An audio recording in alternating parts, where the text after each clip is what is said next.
Hey, what's going on, ladies and gentlemen? I'm Piglet here from the Maxi Toys, and welcome back to more Let's Play of Kororinpa for the Nintendo Wii. Yes, it has been a very long while, since about 2 months ago, since I actually just about to get into this game since September. And, last time we actually did cover through, the Candyland world, starting from level 11 to 20. And now, today, for this episode, we're about to be exploring a whole new world called Daytona. So here we have 5 levels here. So here we have Whirlpool, Swell, 3D Road, Slopey Highway, Afraid of Heights, and HalfEaten Apple. So we'll go for like level 21 to 25, and then eventually we'll unlock some more levels along the way after completing those 5 levels. Alright, so the first level we have is Whirlpool Swell. So for this world, it does kind of reminds me of almost very similar to the Empire City from Sonic Unleashed, from daytime stages anyway, because of this little well, we basically just maneuver through the this city road. It also does that in the sequel too, but definitely we'll just discuss in the sequel until later, well, throughout this next year. So yeah. There's a green crystal right here, in case if you want to grab it.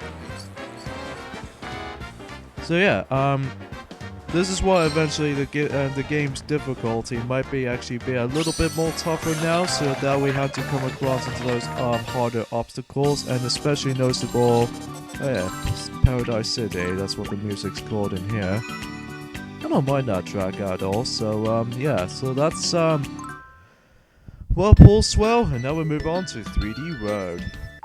It almost kind of reminds me of something almost related to the title screen of Super Mario 3D Land and Super Mario 3D World.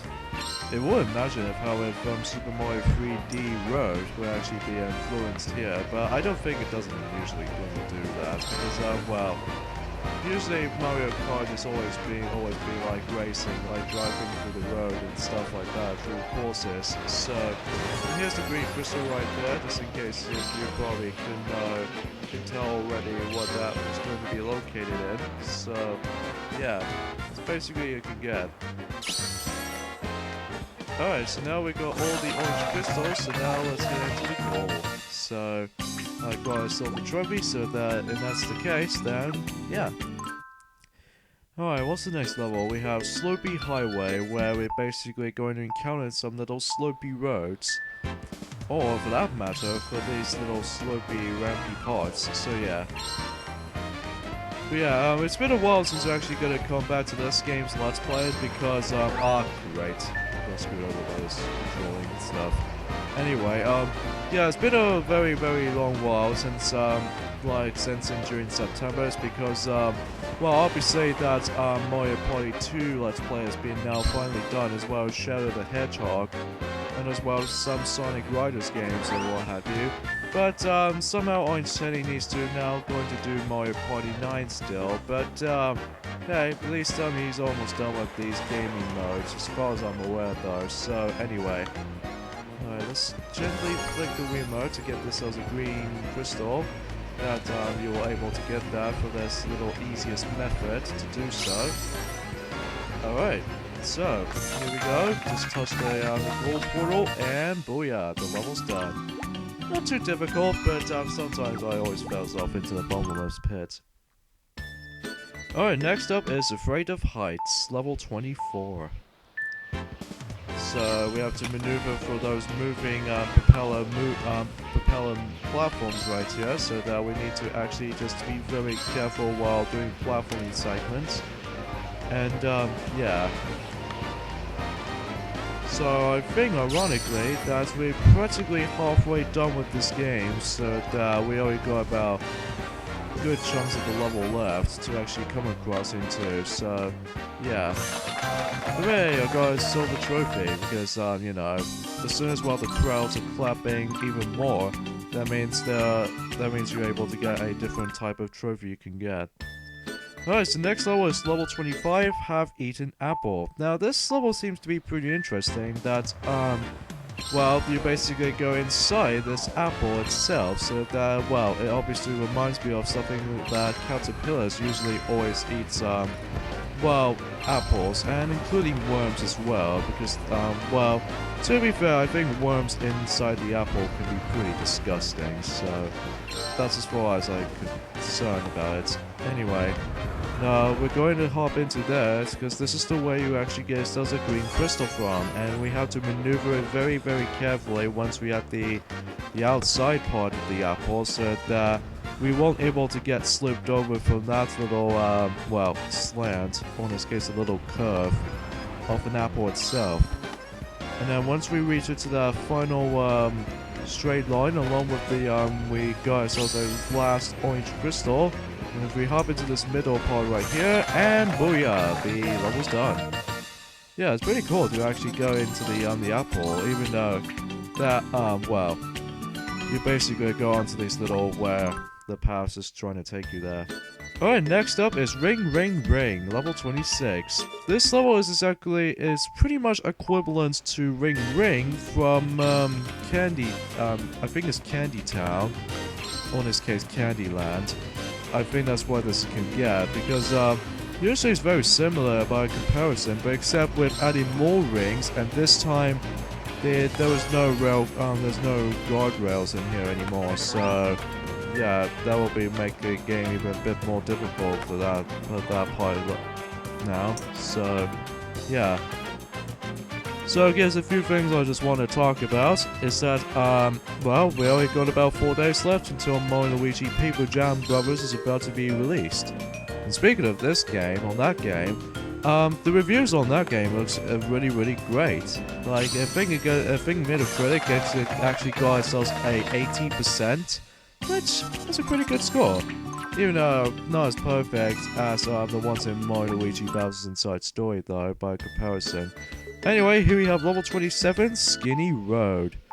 And then this is where we have to carefully maneuver with the timing platforms and stuff like that. This music is really kind of catchy, so yeah. Flick the Wiimote upwards so that we can get a green crystal that way.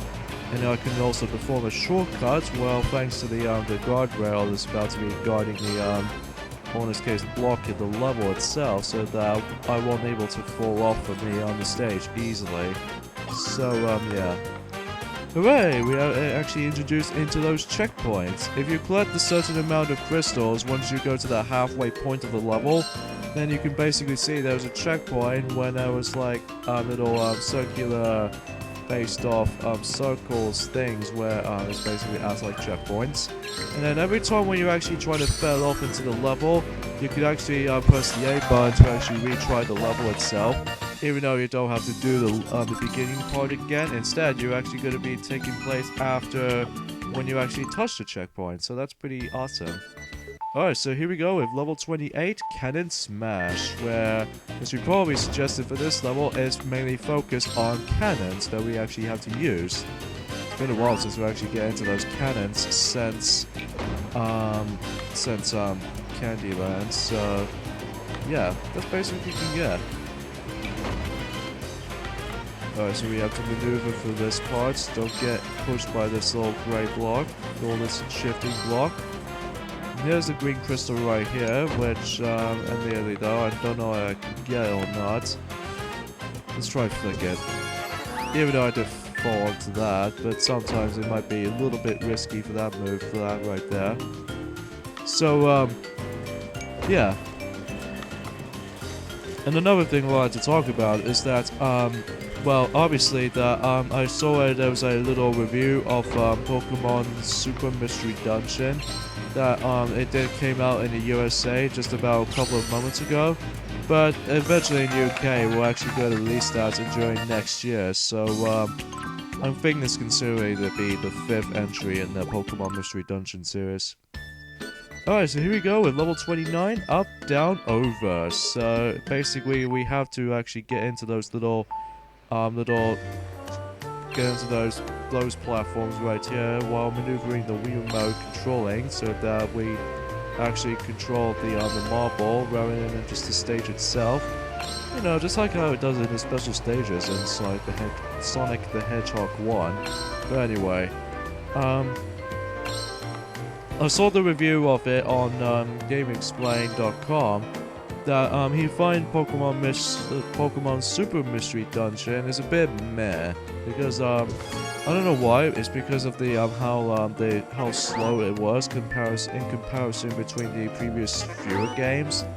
Although it was mainly essentially the case though. Although I'm not exactly sure if that game was going to be great or not, but I will figure that out once I get this game in my own time, or even try out the demo of that. Even though the recent Pokemon Mystery Dungeon game we actually got since 2013, which was easily be Gates to Infinity, and this was predictably one of the weakest entries of the Mystery Dungeon games. At least that's what the critics alike. So anyway, just carefully maneuver those platforms here, and booyah, walking on the clouds. I'm assuming that's what this track is called. And until the last level we go in Daytona, Run Sensor Beam, which was level 30. So here we have a new type of hazardness that's been going there. That since park level, in this case a park world, that we actually have to avoid scissors. Well, if you get into the center of the line where the scissors was going to originally cut, then basically it'll make you just to restart the level again.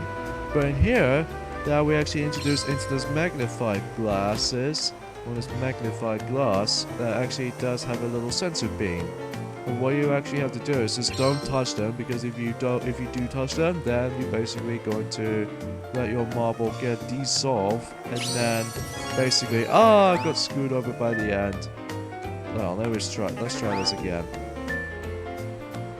Oh god. I did press the A button by accident. Sometimes I always does that in my stupid parts. Anyway, yeah, there's not much I could just talk about for this level. Oh my god, sometimes you have to be really precise. Anyway, the end of the level's right there. Right. Alright. I think that concludes Daytown.